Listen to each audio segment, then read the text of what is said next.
that polygraphs are a no-no, and that's because while they may be an investigative tool, the reliability of them is questionable. And of course, even the U.S. Department of Justice manual notes that it's not a lie detector. What it does is record physical responses that in the subjective opinion of the examiner may indicate deception, but that deception may or may not be related to concerns of guilt or innocence. And that's why the courts have always rejected those, in addition to the fact that they go to the heart of why we have courts and why we have juries, and that's of course for the ultimate determination of the truth of the matter. And so obviously from the state's perspective, if ever there's a polygraph issue or there's an interview that occurred after polygraph, we are rock solid to make sure that that witness and that officer or whatever does not say the P word out loud, and that's just been the general rule. And and this is the way I do things, just like we did the financial evidence last time. We laid all our cards on the table, did a long, extensive hearing. There was no gotcha moments or anything like that, and we just asked for the same thing, that there be, just sort of an in-camera ruling and an instruction that the polygraph word is not to be mentioned because, again, it can be hard to unring the bell. That's right. Let me hear from you, Mr. Harpootlian or Mr. Griffin. Please, Court, Your Honor. Sure. So, generally, Mr. Waters is correct. But, and let me point out to the court, and I'll hand up a copy of the case. It's the State versus Henry Eastwood, which It's the Eastwood case? Is that what you said? I'm sorry? It's the Eastwood? It's the Eastwood case. I got a copy of it. Go ahead. Is that you? No, I've got a copy of it. So, as you know, if you've got a copy of it, the Supreme Court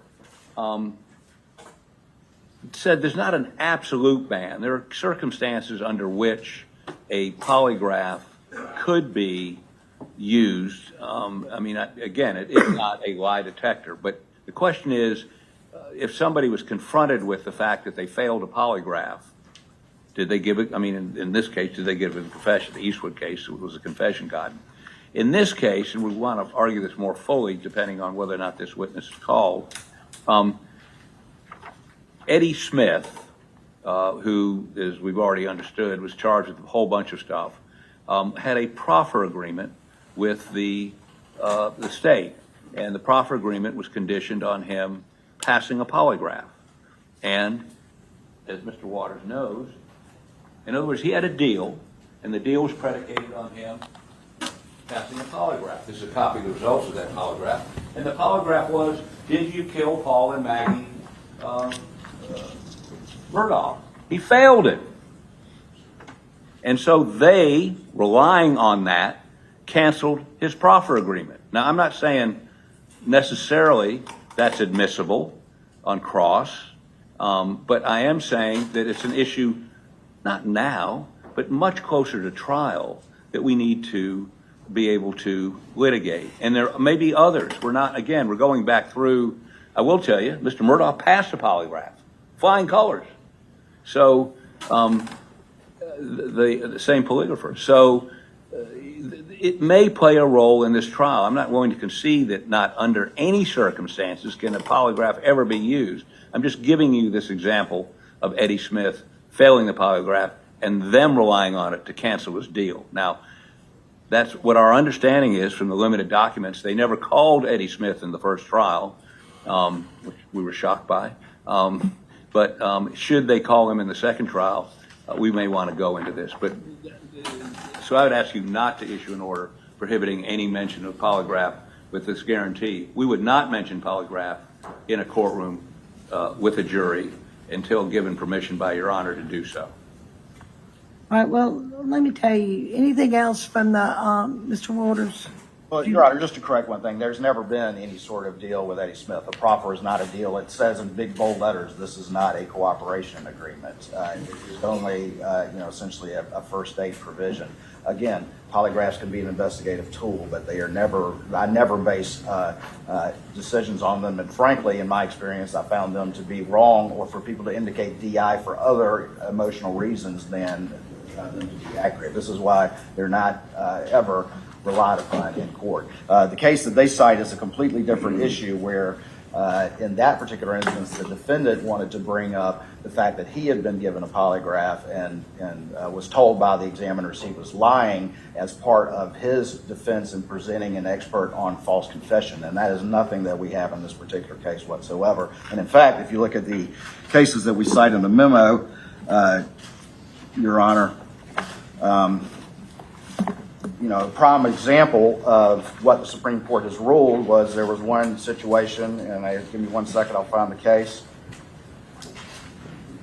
That would be State v. Counsel, which is the seminal case on that. And in that particular case, there was another witness who took a polygraph on, were you present, were you involved, and DI was shown. Deception indicated was shown, and of course the court said that because a polygraph cannot reliably show truth, it's of no assisting to the jury because it doesn't show anything. So that's a vastly different situation, more akin to what we have here, where the Supreme Court has already said no, than the situation in the Eastwood case, where that false confession and this aspect of it was crucial to that expert's opinion. Okay, thank you. Very, very briefly. It was a proffer agreement. In the proffer is, you're going to tell us stuff, and if you pass the polygraph, we can go to the next step, which would be perhaps giving him something for his testimony. They were using it as a screening device, no question about it. But he failed the polygraph, so he didn't get the deal. He's right, he doesn't have a deal as far as we know. And the reason he doesn't have a deal is he failed the polygraph. Now, whether we get to talk to the jury about that 9 months from now is an issue altogether different. But all I'm saying is we would ask you not to issue an order, blanket order, prohibiting the mention of polygraph, although I would concede I would not do that without having pretrial, the in-camera hearing of some sort and getting clearance from you.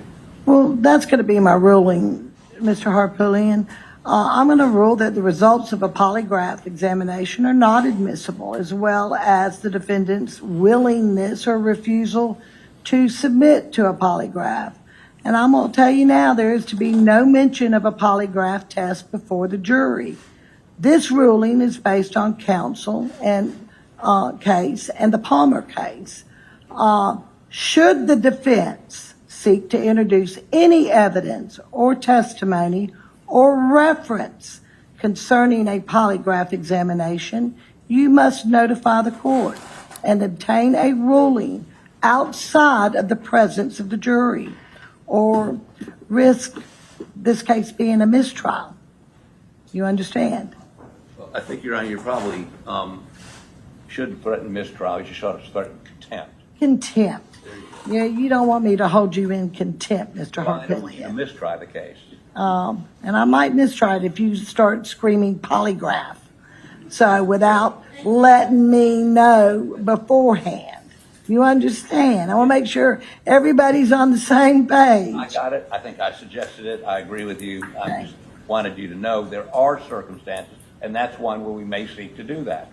We're not going to do it without getting your approval, and Perfect. that may come up in the context of his testimony. He may say something that. I mean, you never know what happens at trial. Right.